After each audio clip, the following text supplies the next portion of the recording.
historic judgment, the Supreme Court struck down the electoral bond scheme that allowed anonymous donations to political parties. Now, this judgment comes ahead of the mega 2024 Lok Sabha elections. The highly anticipated judgment was delivered by a 5-judge constitution bench. Now remember, the electoral bond scheme was brought in 2018 as an alternative to cash donations made to political parties to bring transparency in political funding. So what was it that put off the Chief Justice-led bench against these bonds meant to bring transparency to political funding? Let's dive right in.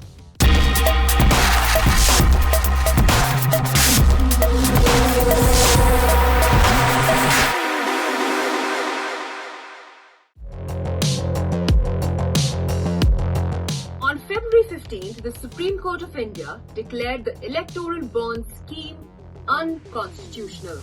Chief Justice of India D.Y. Chandrachud, while announcing the verdict, said that the scheme was arbitrary and violated the citizens' right to information. Now, this decision marks a significant step towards transparency in political funding.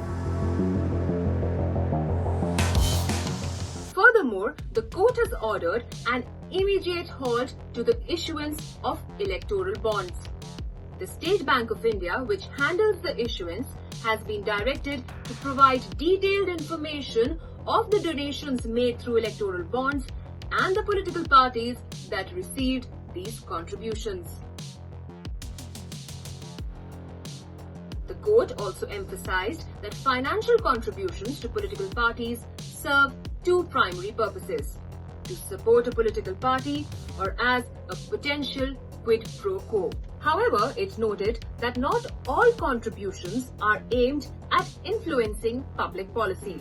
Contributions from various individuals, including students and daily wage workers, serve different purposes and should not be denied privacy protection.